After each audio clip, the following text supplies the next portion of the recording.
গভীর রাতের নিস্তব্ধতা চারিদিকে। রাসপুকুর এলাকায় চারিদিকে কোনো জনপ্রাণী জেগে আছে কিনা সন্দেহ। সবাই ঘুমে একেবারে মুছে গেছে পৃথিবী থেকে।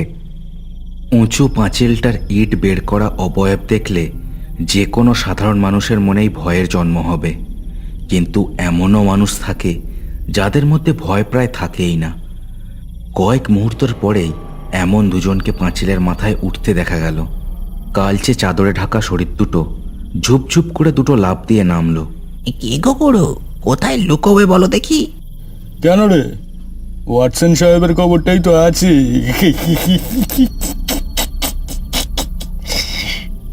ও গুরু, তোমার মানে মাথাটা না একেবারে বাঁধিয়ে রাখার মতো। কথা কম বলতো, পল্টন বুড়ো শুনতে পেলে সব মাটি হয়ে যাবে। চল। দুজনে অন্ধকারের মধ্যেই পথ ঠাওর করে চলল নিজেদের গন্তব্যের দিকে। তাদের চারপাশের পাথরের ফলকগুলো ভেঙেছে কিছু কিছু, কিছু কিছু আবার খসে পড়েছে কালের নিয়মে। নির্দিষ্ট কবরের পাশে গিয়ে থমকে গেল দুজনে। চারদিক নিঝুম হলেও মাঝে মাঝে অজানা পাখির ডাকে অন্ধকার কেঁপে উঠছে। একটা লোক বসে পড়ে হাতের ছোট শাবল দিয়ে ঝপাঝপ মাটি খুঁড়তে লাগলো, আর অন্যজন অন্ধকারে দেখতে লাগলো পল্টন বুড়ো আসছে কিনা। ব্যাস, কাজ শেষ। এবার শুধু একটা ওই বলির বকরা জোটাতে পারলেই একেবারে একদম মালামাল হয়ে যাবে, বুঝলি? টাকাটা সরাতে গেলে একজনকে তো লাগবেই, বুঝলি? কিরে, চুপ মেরে গেলি কেন? কথাটা বলে বসে থাকা লোকটা তাকালো ওপরের দিকে, দেখলো অন্য লোকটা পাথরের মতো শক্ত হয়ে দাঁড়িয়ে আছে। কি হলো বলতো? কথা বলছিস না কেন? প্রশ্ন করে সেও পাঁচিলটার দিকে তাকিয়ে আঁতকে উঠল। ইটের পাঁচিলটার সামনেই ওয়াটসনের কবর। পাঁচিলটায় শুধু ইটের খাঁজ থাকার কথা, কিন্তু তার জায়গায় একটা মানুষের দেহ টিকটিকির মতো ঝুলে আছে। পটলা, দৌড় দে ভাই, দৌড় দে। কথাটা বলেই নিজে উল্টো দিকে দৌড় দিল সে। ঝোপ ঝাড় ভেঙে ঊর্ধ্বশ্বাসে দৌড়তে শুরু করলো সে লাল টালির ঘরখানার দিকে। সেখানে পৌঁছতে পারলে এ যাত্রা প্রাণে বেঁচে যাবে। কোনো রকমে সে ছুটে এসে ঢুকলো আলো ভরা জায়গাটার মধ্যে। লাল টালির ছাদের নিচে জ্বলছে একটা তীব্র হলদে আলো। এবার আকাশ কাঁপানো একটা চিৎকার শোনা গেল যেদিক দিয়ে সে দৌড়ে এসেছিল সেদিক দিয়ে। এমন সময় ক্যাঁচ করে ঘরের দরজাখানা খুলে গেল, আর একটা বুড়োটে গোছের লোক সেখান দিয়ে বেরিয়ে এলো। কে কে কে বাইরে? আরে আমি গো পল্টন দা। আমি। ও, তা কি ব্যাপার? এই এত রাতে এখানে কি? আর ঢুকলে কোন পথে? আশ্চর্য কাণ্ড তো। আগে ঢুকেছিলুম সেই সন্ধ্যেতে, তা গিয়ে তারপর কখন যে ওদিকের কবরের ধারে বসে ঘুমিয়ে পড়েছিলুম, চোখ খুলে দেখি চারিদিকে একেবারে আদার হয়ে পড়েছে। পল্টন বুড়ো সন্দেহের চোখে তাকালো লোকটার দিকে। এমন উটকো লোক মাঝে মাঝে ঢুকে পড়ে এই গোড়াস্থানে। ব্যাপারটা তার গা সওয়া মতো হয়ে গেছে এখন। হ্যাঁ, বেশ, চলো তোমাকে গেটের পার করে দিয়ে আসি। এমন করে আর কখনো এখানে সন্ধ্যের পরে শুনি, বুঝলে? চলো। এ কথা বলে পল্টন বুড়ো হাতের হলদে আলোটা নিয়ে অন্ধকারের মধ্যেই পা বাড়ালো। লোকটাও কয়েক মুহূর্ত দূরের পাঁচিলের গায়ের দিকে তাকিয়ে তারপর তার পিছু নিল। আঁধারে তখন একজোড়া লাল চোখ তাদের জরিপ করছে এক নাগাড়ে।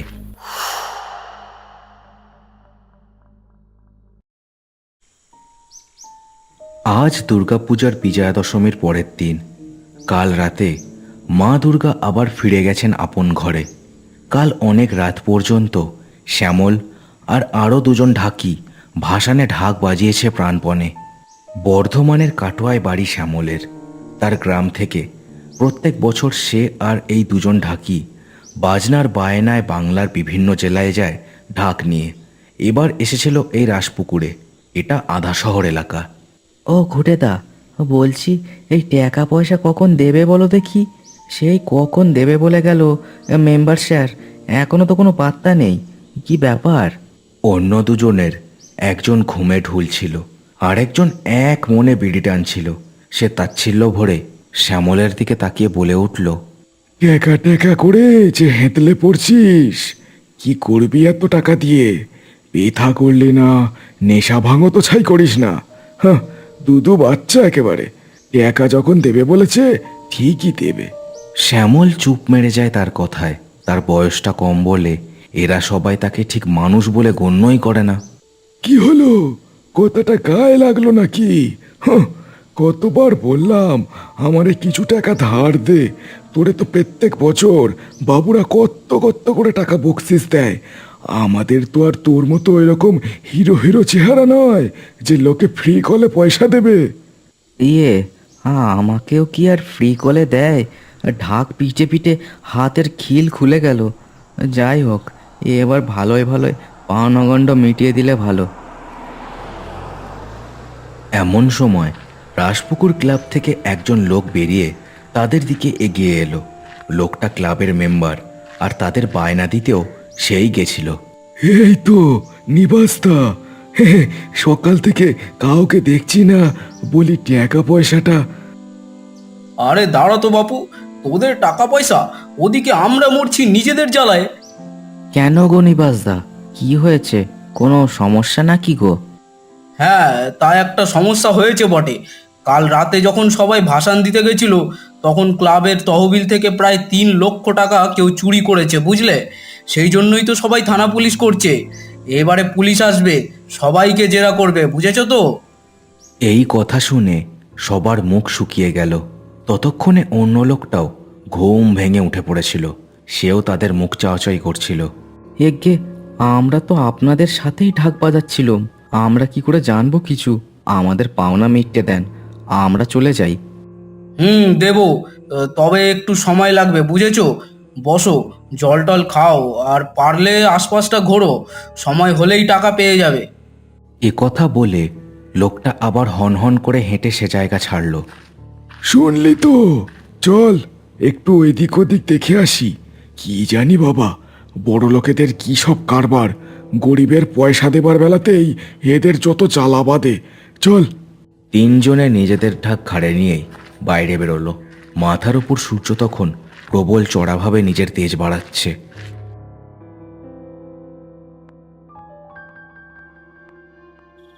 সারাদিন নানান জায়গায় ঘোরাফেরা করে ক্লান্ত হয়ে তারা সন্ধ্যের মুখে এসে বসল রাসপুকুর ক্লাবের সামনের চা দোকানে। তিনজনেরই মুখ শুকিয়ে আমসি হয়ে গেছে। শুকনো মুখেই 3 কাপ চা নিয়ে তারা কথাবার্তা শুরু করলো। কি ব্যাপার বল দেখি, এরা কি সত্যি টাকা পয়সা দেবে না? এমন বলোনি গো ঘুটেদা, টাকাটার যে খুব দরকার আমার। আজ টাকা নিয়েই তবে বাড়ি যাব। সে টাকার দরকার তো সববারই, দেখা যাক কি হয়, অত ঘাবড়াসনি। এমন সময় সেই সকালের লোকটি আবার হন্তদন্ত হয়ে সেখানে এসে দাঁড়ালো। কি ব্যাপার হে, তোমরা যে সর্ষের ফুল হয়ে গেলে একেবারে! সেই সকালে বেরিয়ে গেলে, তখন তো টাকা টাকা করে মাথা খাচ্ছিলে। হ্যাঁ, এই নাও, সব পাওনা বুঝে নাও। এই বলে তাদের দিকে এক একটা কাগজের খাম বাড়িয়ে দিল। তারা নিজেদের পাওনা বুঝে নিল। এবারে শোনো, আরও একটা পুজো হয় ওই পুব পাড়াতে। তাদের কালকে ভাসান যাবে। তা তোমাদের মধ্যে একজনকে লাগবে, বুঝলে? এবার কে থাকবে ঠিক করে নাও। ঠিক আর কি করার আছে, ওই শ্যামলটাই থাকবে। আবার কি, না ওর বাড়িতে বউ বাচ্চা আছে, না কোনো দরকারি কাজ। ওই থাকুক, বুঝলেন বাবু, ওই শ্যামলই থাকবে। বেশ তো, থাকুক। তবে আমার একজন হলেই চলবে, ছোট পুজো। এই, এখানে বসে থাক বেটা, আমি ঠিক সময় মতো এসে সঙ্গে করে নিয়ে যাব, বুঝলি? লোকটা আবার নিজের কাজে চলে গেল। শ্যামল ক্যাবলার মতো বাকি দুজনের মুখের দিকে তাকাচ্ছিল। তার মতামত কেউ নিল না। বয়স কম বলে এদের ওপর কোনো কথাও সে বলতে পারে না। ব্যাস, আর কি, বসে থাক তুই, আমরা চলি। চল রে অনন্ত, চল। মা গো। এ কথা বলে ঘুঁটে আর অনন্ত নিজেদের ঢাকগুলো তুলে নিয়ে হাঁটা লাগালো। তাদের মুখে কুটিল এক হাসি। আজ বহুদিন পর তারা শ্যামলকে জব্দ করতে পেরে যেন পৈশাচিক আনন্দ লাভ করছে। ধীরে ধীরে রাত বাড়তে শুরু করলো রাসপুকুরে। এই রাসপুকুর এলাকাটা আগে ইংরেজ আমলে ব্রিটিশ সাহেবদের আমোদ প্রমোদের জায়গা হিসেবে নাম করেছিল। তাই এখানে বহু ব্রিটিশ আমলের বাড়ি, গোড়াস্থান এখনও মাথা তুলে আছে কোনো রকমে। চা দোকানের লোকটা সময় মতো ঝাঁপ ফেলে দিল। শ্যামল তখনও ঢাক নিয়ে বাইরের বেঞ্চে বসেছিল। কি গো ছেলে, এখনো এখানে বসেছে? হ্যাঁ, ওই যে মেম্বারবাবু বলে গেলেন আরও এক জায়গায় ঢাক বাজানোর কাজ আছে, ওনারই অপেক্ষা করছি গো। ও তাই বললেন বুঝি? ও লোকটা ওরকমই, সবাইকে একটা পাড় মাতালের দল। নিজে বলে নিজেই হয়তো ভুলে মেরে দিয়েছেন। তা এবার থাকবে কোথায়? রাত তো বাড়ছে হে। শ্যামল মুখ কাচুমাচু করে চারিদিকে দেখতে লাগলো। সত্যি তো, ও লোকটা না এলে সে কোথায় যাবে, কোনো ঠিক ঠিকানা নেই। জানি না গো, বুঝতে পারছি না। বেশ তো, শোনো আমি কি বলি, চলো আমার সাথে চলো। আমার চেনা এক দাদা এখানেই থাকে, তার বাড়িতে রাতটা একটু ঘুমিয়ে নাও, সকালে না হয় চলে যাবে। আপনার যে কি বলে ধন্যবাদ দেব, মানে ভালো মানুষ আজও পৃথিবীতে আছে গো ভগবান। লোকটা আর কোনো কথা বলল না, গটগট করে হাঁটা লাগালো। শ্যামলও ঢাক কাঁধে তার পিছু নিল। রাতচড়া পাখিদের ডাক শোনা যাচ্ছিল অনেক দূর থেকে। লোকটা তাকে নিয়ে চলল এই রাসপুকুরের প্রান্তের একটা জায়গার দিকে। এই এলাকাটায় বড় বড় ভাঙা পোড়ো বাড়ি, আর মাঝে মাঝে গোরস্থান ছাড়া তেমন একটা লোকবসতি নেই। শ্যামলের গাটা ছমছম করলেও মুখে কোনো কথা বলতে পারল না সে। একটা বিশাল পাঁচিলের সামনে এসে দাঁড়ালো দুজনে। বিশাল লোহার একটা গেটও সেখানে আছে। চলো, ভিতরেই থাকে আমার দাদা। এখানে মানে এ তো কবরস্থান, এখানে তো তেনারা থাকেন। না মশাই, আমি যাব না। লোকটা তার দিকে ঠান্ডা চোখে তাকিয়ে পকেট থেকে একটা ছুরি বের করলো। চুপচাপ ভিতরে চল বুঝলি, আর যা যা বলবো ঠিক তাই তাই করবি বুঝলি। চল চল চল। শ্যামল বুঝল এ লোকটার মতলব একেবারেই সুবিধের নয়। কথা না শুনলে তাকে খুন করে ফেললেও কেউ জানতে পারবে না। সে এক পা দুপা করে লোহার গেট দিয়ে ভেতরে চলল। চারিদিকে পাথরের বিশাল বিশাল কবরের ফলক, কোনোটা ভেঙে পড়েছে, কোনোটার ওপরে নাম উঠে শুধু কঙ্কালের মতো দাঁত বেরিয়ে পড়েছে। লাল টালি দেওয়া ঘরখানার সামনে এসে দাঁড়ালো তারা। দেখলো তার সামনে আগুন জেলে একটা বুড়ো লোক বসে আছে। তাদের দেখে লোকটাও আশ্চর্য হলো একটু। আবার কি ব্যাপার? তোমাকে না এখানে এত রাতে আসতে মানা করেছিলাম? আরে পল্টন দা, একটা কাজে এলাম। এটা আমার ভাই শ্যামল, ওই ক্লাবের পুজোতে ঢাক বাজাতে এসেছিল। এই সামলা, বস বস। এ কথা বলে নিজেই ধপ করে আগুনের সামনে বসে পড়ল। এমন ভাব করল যেন শ্যামলকে কত বছর ধরে চেনে। শ্যামল বসল না, ভ্যাবাচাকা খেয়ে দাঁড়িয়েই রইল। তা কি ব্যাপার হে? এত রাতে এ জায়গা তোমাদের জন্য ঠিক না। এখানে না না, তোমরা তোমরা চলে যাও। যা কাজ তা কাল সকালে মিটিয়ে নিও। এখন যাও। কাজটা তোমার সাথেই যে পল্টন দা, আমি তো একা একা আর ওখানে যাব না গো। চলো। কোথায়? তোমার মতলবখানা কি বলো তো? যাই মতলব হোক, এখানে কিন্তু সুবিধা হবে না, বুঝলে? সরে পড়ো, নইলে।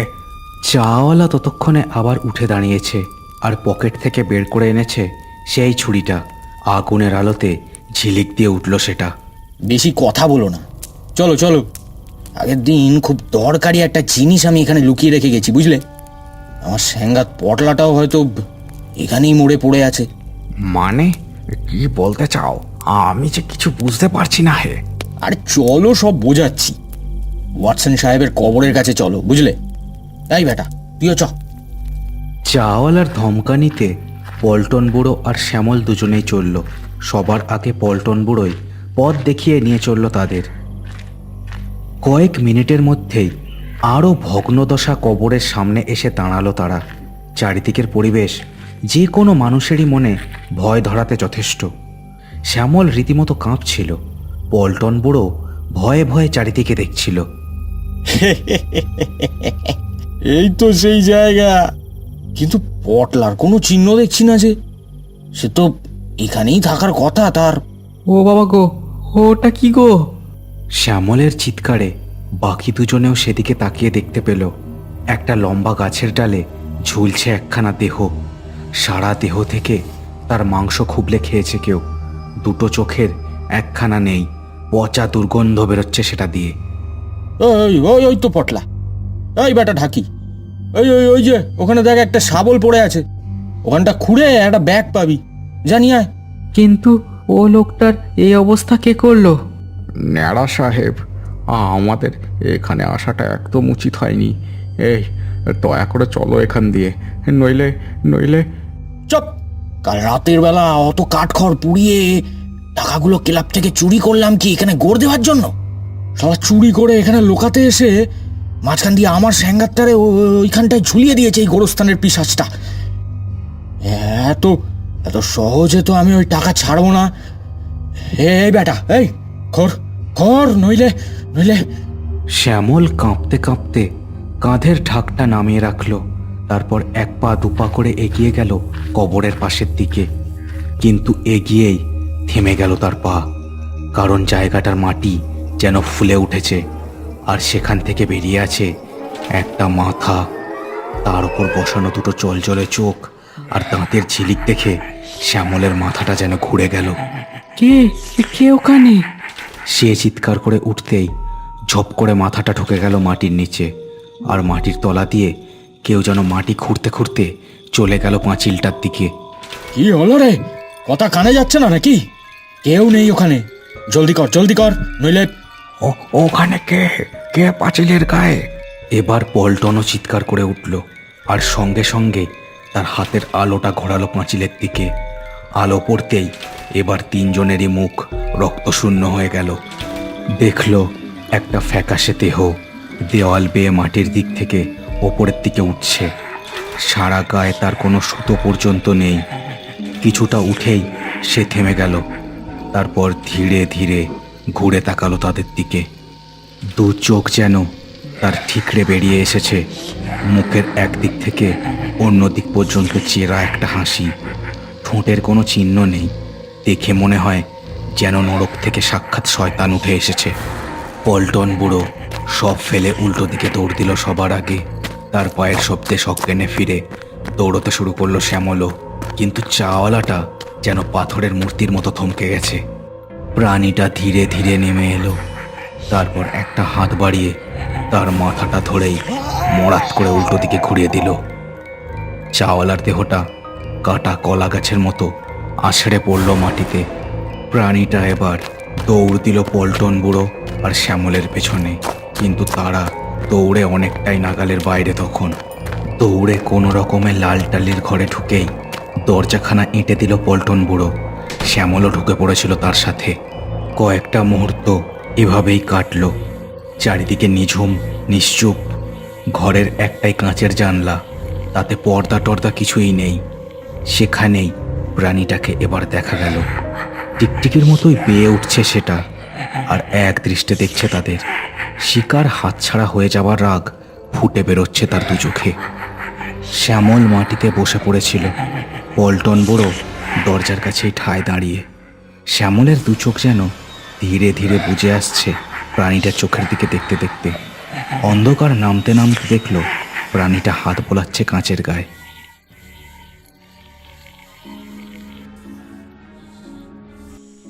এই যে ভাই, ওটো ওটো, এই যে শুনছ, ওটো। শ্যামল ধীরে ধীরে চোখ খুলে দেখল সকালের রোদ এসে পড়ছে সেই জানলা দিয়ে, আর তার সামনে পল্টন বুড়ো আর সেই ক্লাবের দু একজন লোক দাঁড়িয়ে। আপনারা আপনাদের টাকা ওখানে পেয়ে গেছেন তো? এবার এই ছেলেটাকে নিয়ে বিদায় হন এ জায়গা ছেড়ে। আপনাদের জন্য এই জায়গা ভালো নয়। কিন্তু কাল রাতে ওটা কে ছিল? ওটা ছিল ন্যাড়া সাহেব। ও সাহেবখানা বেঁচে থাকতেও অত্যাচারী ছিল।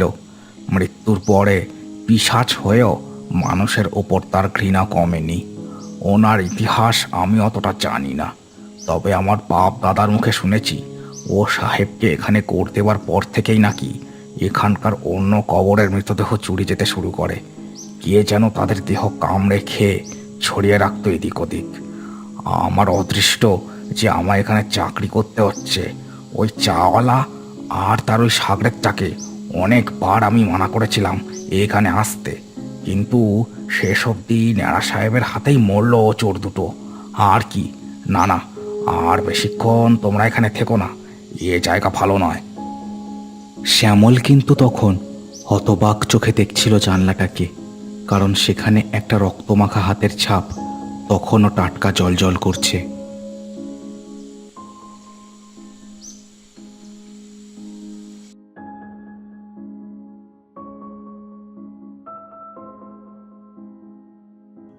শেষ হলো কার্টুনস অ্যানিমেশনসের আজকের গল্পের পরিবেশনা। আজকের গল্পটা কেমন লাগলো সেটা আমাকে কমেন্ট করে জানাতে ভুলো না। চ্যানেলটাকে সবাই সাবস্ক্রাইব করে দিও আর গল্পটাকে শেয়ার করে দিও তোমার বন্ধুদের সাথে। দেখা হচ্ছে আর পরের ভিডিওতে। সবাই খুব ভালো থেকো।